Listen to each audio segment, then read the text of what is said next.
Frequency Podcast Network. Stories that matter, podcasts that resonate. If you ended up framing your diploma or degree after graduation, and bonus points if you actually ended up hanging it on the wall, what do you feel when you glance over at it? Pride for enduring years of studying? Fulfillment for chasing after your dreams? Or does it take a different direction? Regret for spending thousands of dollars? Remorse for picking the wrong field?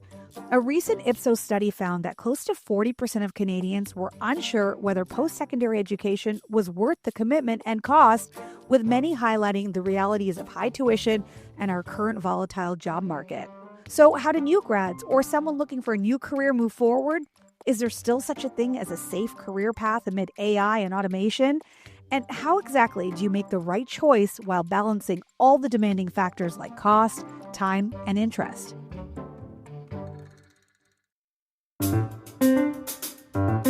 I'm Pooja Handa, and today on The Big Story, I'm talking to Robert Furtado, the CEO of CourseCompare, the partnering company of the study, to discuss their Return on Education Index and what kind of questions you need to ask yourself before investing in post-secondary programs. Robert, thank you so much for joining us. Thanks for having me. Pleasure to be here. So your team has created the Return on Education Index, or ROE, essentially a database that ranks which Canadian post-secondary programs have the best return on investment. So first, tell us what led to the creation of the index in the first place. So the ROE Index is Canada's first national benchmark ranking diploma and bachelor's degree programs by how quickly graduates can break even on their education. And what led to it was really, I think at first, a sense of uncertainty in the market about the value of post-secondary education. We conducted an Ipsos survey that showed nearly 40% of Canadians were unsure whether a diploma or degree was worth the cost. And we can get into the details, and I'm sure we will, and I look forward to. But the reality is that data is a bit misleading. And when you break it down based on people who already have a post-secondary education against specifically Gen Z, what you begin to realize is that this uncertainty is being driven by some interesting changes in the market and some macroeconomic changes related to the cost of living, rising debt loads, tuition, etc. But for people who actually have the degree, what we see is that an overwhelming majority of them definitely thought it was worthwhile. The question, of course, and part of the reason for the ROE index is to determine, because not all degrees are created equal, which are going to lead to the greatest payoff. So how do you actually go about collecting the data? So the ROE index combines tuition. We looked at average debt loads, average program length, and early career earnings after 2 years, as well as an adjusted score for job growth projections. We put these into a standardized score of 100 so that any degree or diploma with a score above 100 will return an above average return on investment, or ROE, return on education. Anything below 100 will have a lower than average return on education. Okay, so before we get into the findings, let's first talk about the myths that are surrounding different fields and programs. You know, traditionally, which degrees or diplomas are supposedly more successful or which ones are not? You know, because I know growing up, I always heard, oh, well, one is better than the other. Are degrees better than diplomas? It's important to acknowledge the myths, and there's some cultural baggage around this. So I think there's a long-standing belief that a bachelor's degree is automatically a ticket to success, where diplomas or certificates are somehow second best. Another common myth is that fields like arts and humanities don't pay off, while tech and business are always a sure bet.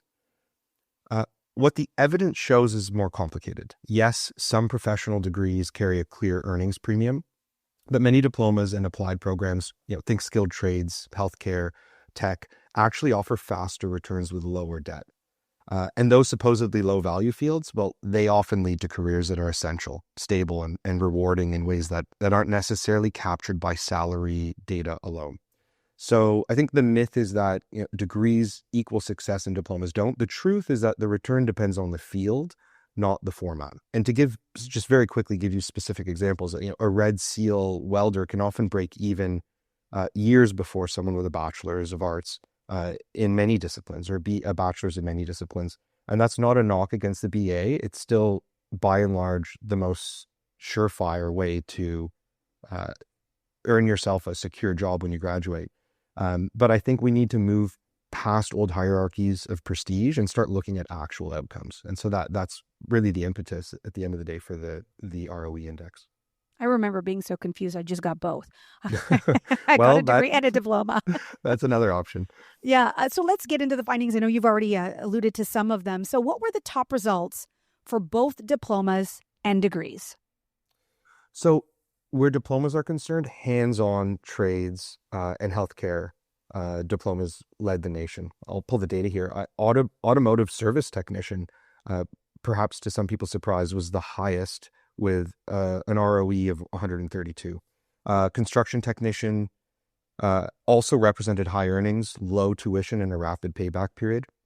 Just below those, we had early childhood education and pharmacy technician at 124 and 115, respectively. So those offered quick returns. It's important to note one of the limitations of this study. This is a snapshot in time. We are looking at 2 years post-grad to determine, based on, again, average debt loads, time to complete, the opportunity cost of stepping out of the job market and maybe not earning a salary, to determine exactly where you are. If you're the sort of person who might not be sitting on a trust fund or a big pile of money, or have the privilege of getting support from mom and dad, maybe you're a single parent who needs to, you're carrying a mortgage and you need a quick on-ramp into a lucrative career.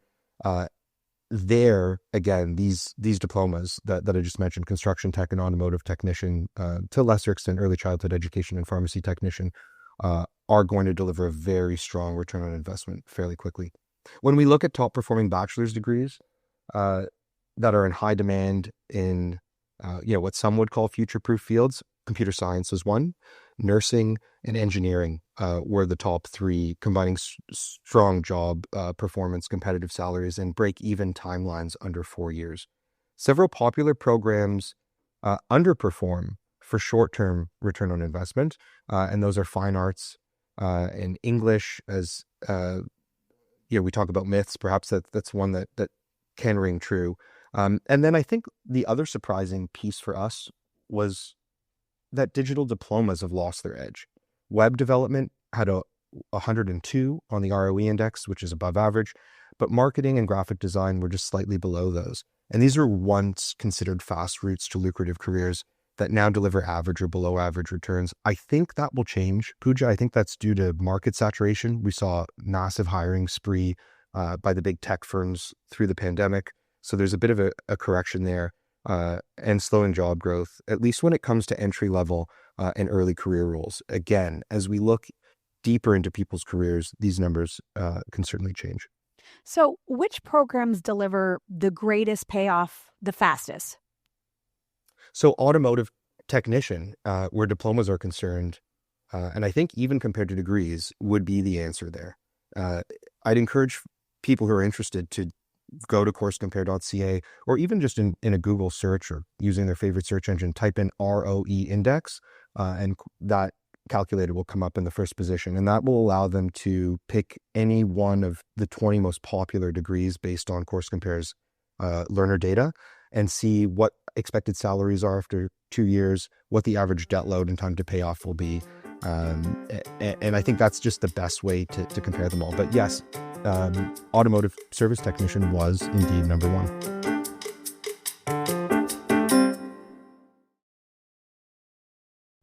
Let's talk a little bit about that survey that was commissioned by CourseCompare. So the question, is post-secondary education still worth it? 48% said post-secondary education is definitely worth it. 13% said definitely not. And 39% were unsure. So what do you make of those results? I think there's a lot of uncertainty in the market. I think the key for us is that 67% of people who actually have a degree said it was definitely worth it. That was very interesting to us. Only 10% of actual graduates thought it definitely wasn't worth it. The 46% of Gen Z suggests, I think, a time of extreme uncertainty in the market. They are facing financial pressures that a previous generation did not, a longer payback period. And I think also AI is operating somewhere in the background. There's a lot of talk out there about jobs of the future, about degrees not being worth the price tag anymore. And I think there's a lot of confusion. A lot of it's noise, a lot of it's untrue. And we can talk about, in a moment, what specifically the value of a degree is beyond technical skills. But to us, what it means is we have a lot of work to do to, one, better educate the public about the value of education, the types of education that are valuable, so that people can understand the payback in the same way that people can clearly see the return on, or the interest rate on, a mortgage. The data just doesn't exist, or at least it's fragmented. And I think it's really important that perhaps with the help of the federal government, we centralize that data and make it clear to everyone. So would you say that the results of the survey reflect a generational divide, Gen Z compared to boomers, let's say? Definitely. With boomers, more confident about the value of higher education, and Gen Z less certain. I think another factor is they've seen increasingly that employers care more about skills than degrees or diplomas or credentials than they have in the past. And also with the rise of, say, YouTube influencers, that there are models of people, notwithstanding the Zuckerbergs and of the world, who without even fully graduating from their bachelor's degrees, achieve phenomenal levels of wealth. Those are outliers, of course. Those are exceptions to the rule. And so I think we also need to be sober about what the expected payoff and benefits of these different paths might be. If you ask a young person, even Gen Alpha, if you ask them, like, what are you going to be when you grow up? A lot of people do say an influencer or a YouTuber or whatnot, these sort of unconventional jobs, becoming content creators that don't rely on a formal education. So I know you're saying they're outliers, but what do you say to anyone who's interested in those career paths? I get why people are drawn to content creation. We do a lot of it ourselves at CourseCompare. It's creative. It offers independence. I think of Daniel Pink, who wrote a book called Drive, about what really sustains us. And the book looks at three things: mastery, autonomy, and purpose. And so I would say if you chase shiny objects like going viral, you miss those deeper drivers.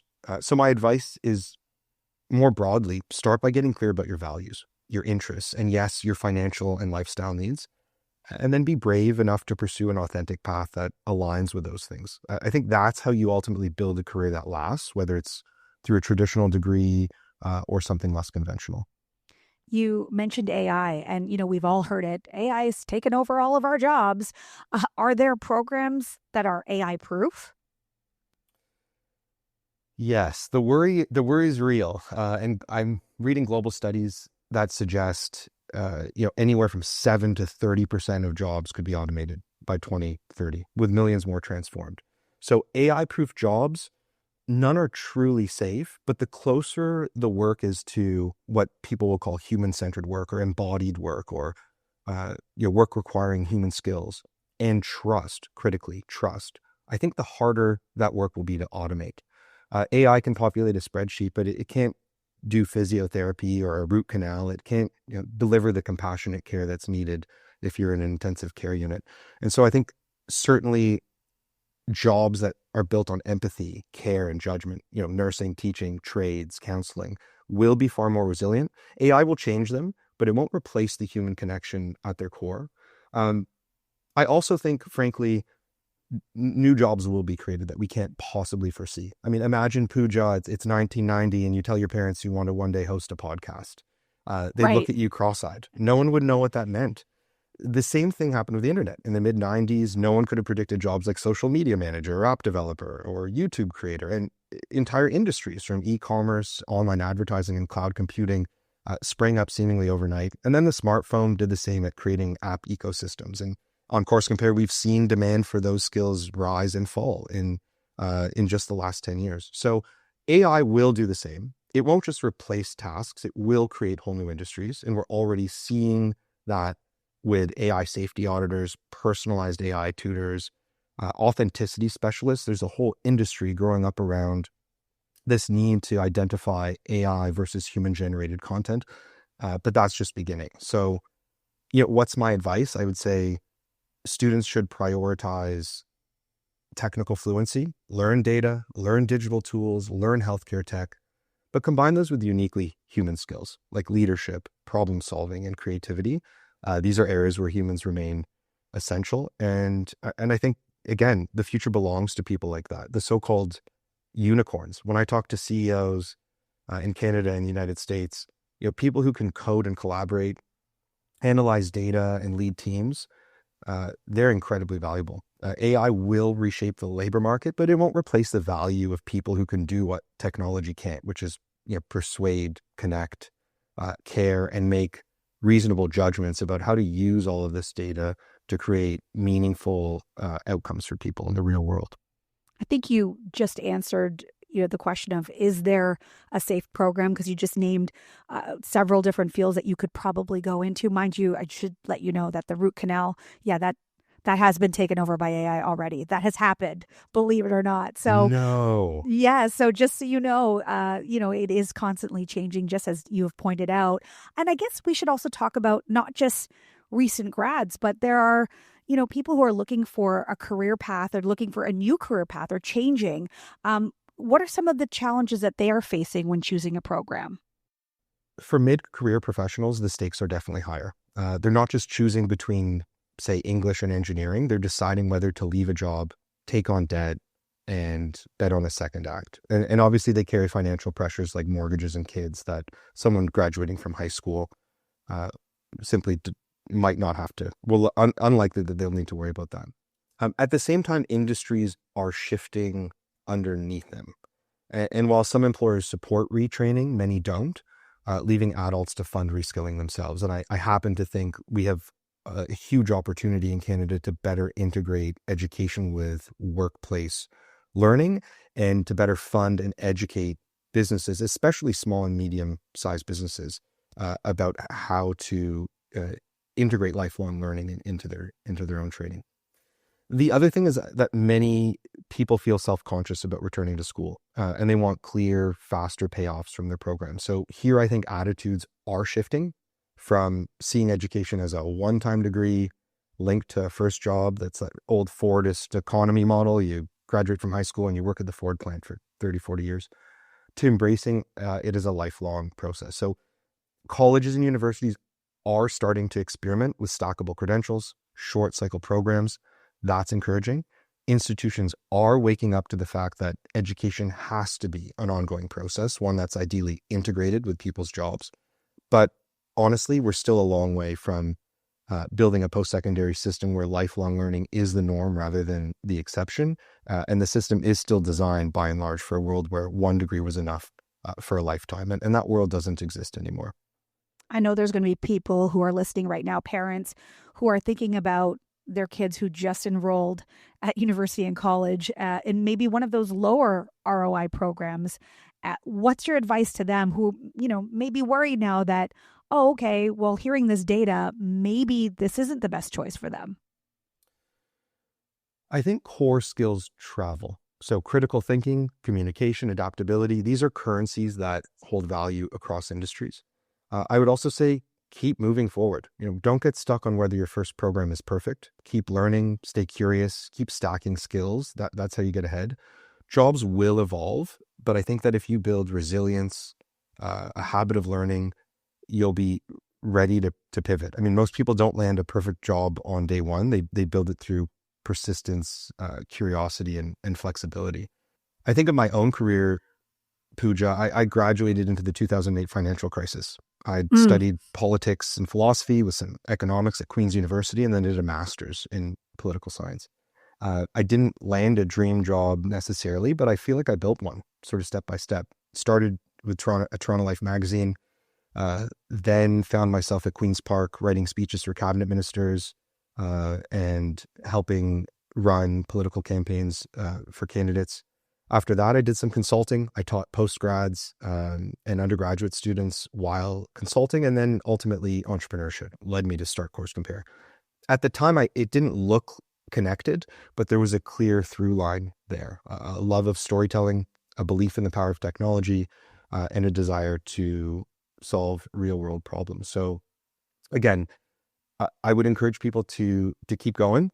It was intellectual curiosity and the core skills I developed in school: research, critical thinking, synthesis, collaboration, that kept me moving forward. And the BA and MA taught me not just what to think, but how to think. They gave me a method, how to frame questions, chase down answers, and translate complexity into something useful. And you're certainly helping so many with CourseCompare, and we appreciate you joining us with all of this information. I'm just going to end on this really quickly. Have you had a response to the index from universities and colleges? What do they think of it? Great question. I think it's been a challenging year for higher education in Canada. International study permits were heavily curtailed, which institutions depended on for tuition revenue. International students pay 4 to 5 times what domestic students do. And so I think where the ROE index is concerned, the post-secondary sector really welcomes any opportunity to educate the public about the value, the enduring value of higher education. That's how I imagine them thinking through this. But we've not received direct feedback, no. Well, Robert Furtado, the CEO of CourseCompare, thank you so much for taking the time today. We appreciate it. Thanks so much for having me. And that was The Big Story. We always love hearing your feedback and episode suggestions. If you have any, feel free to reach out at hello@thebigstorypodcast.ca or give us a call at 416-935-5935. As always, you can get your daily fix of The Big Story on all your favorite podcast players, including Seeker. If you like this episode, be sure to share it with a friend. I'm Pooja Handa. Thanks for listening.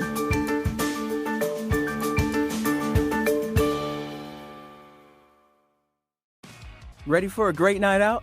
Top concerts are headed to Jiffy Lube Live this September and October. Don't miss the chance to see your favorite artists like Suicide Boys, Tyler Childers, Keith Urban, 21 Pilots, and many more. Nothing beats a great night of live music with your friends. Tickets are going fast, so don't wait. Head to livenation.com to see the full list of shows and get your tickets today. That's livenation.com.